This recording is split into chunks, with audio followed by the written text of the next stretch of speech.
Hi fans, Existential Eddie here. What we're going to do in this little video, I'm going to tell you how to tell a joke. In another video, I'll explain why to tell a joke. Now, we all had experience with people who don't know how to tell a joke, and we had experience with them boring us. And I want you to be a good jokester. If you choose, you don't have to choose to be a jokester. One fantastic requirement of being a good joker, you have to have the talent. Now, if you're not a funny person, forget about it. And you can tell very quickly if you're a funny person or not because you tell a joke and nobody laughs. Even if you tell a very good joke and do the best you can, nobody laughs.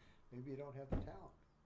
But if you do have the talent, and many people do, probably the majority of the people know how to tell a joke. Even people who are very serious never tell a joke. Sometimes their joke is very funny, because they shock people when they do tell a joke. People are very amazed at, oh, this person has a sense of humor. Never knew they had a sense of humor. And nothing's better than a sense of humor.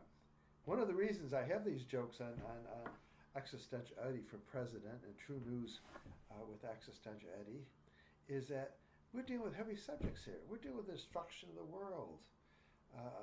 The economy falling apart. We're draining the world of all its natural resources. And Lord knows we got all the conflicts, cyber warfare, threat of nuclear war, Islamic jihad, Black Lives Matter, racial conflict, the crime, the heroin problem, all these problems. It's essential, and all the professional politicians know this. It's essential to have a good sense of humor because you can't get through it.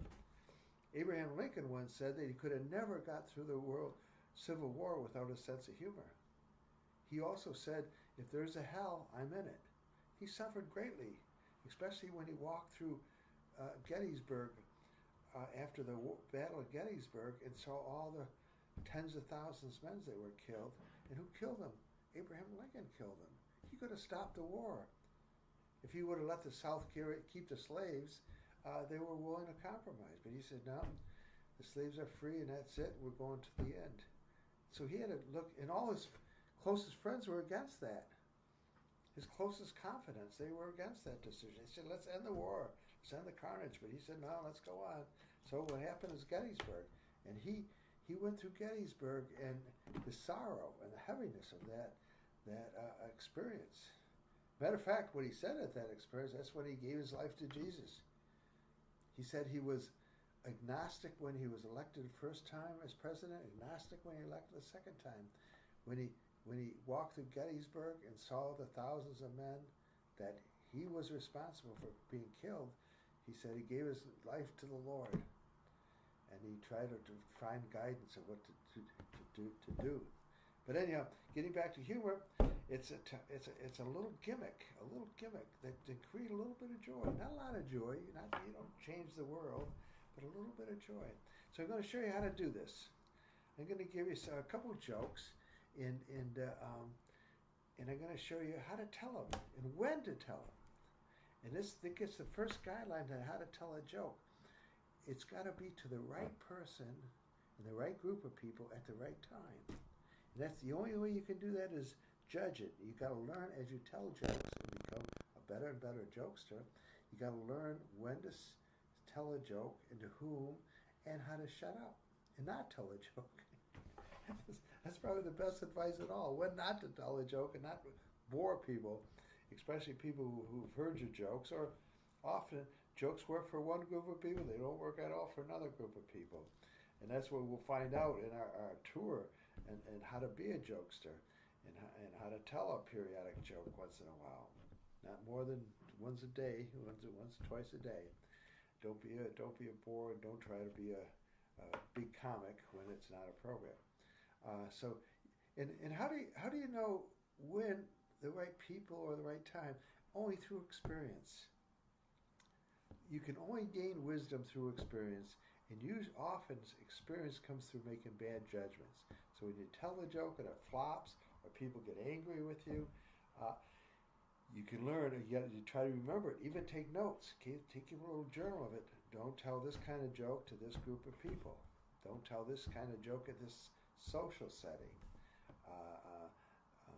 And You can tell the exact same joke to another group of people, and actually you learn. And another great way, and this is essential in how to be a good jokester, is you do the scientific method. You test the joke just exactly like a scientist, and you are a scientist. You're a scientist of the philosophy of joy. And what you do is you tell a joke in a social setting and test it. And a key thing that you're looking for is the laugh. If people laugh and you bring a little joy and you see a smile on their face, you succeeded. You did something right. If people look at you like they're bored or they don't like it or they grimace or whatever, you failed.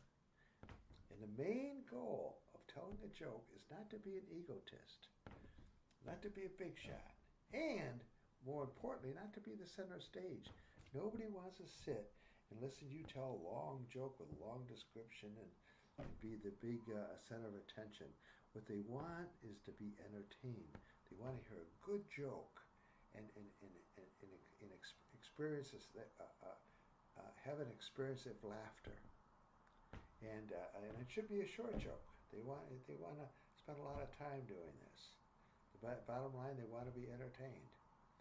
Anyhow, that's the first in the part of the series, How to Tell a Joke. Tune in to part 2, and we'll continue. Existential Eddie signing off.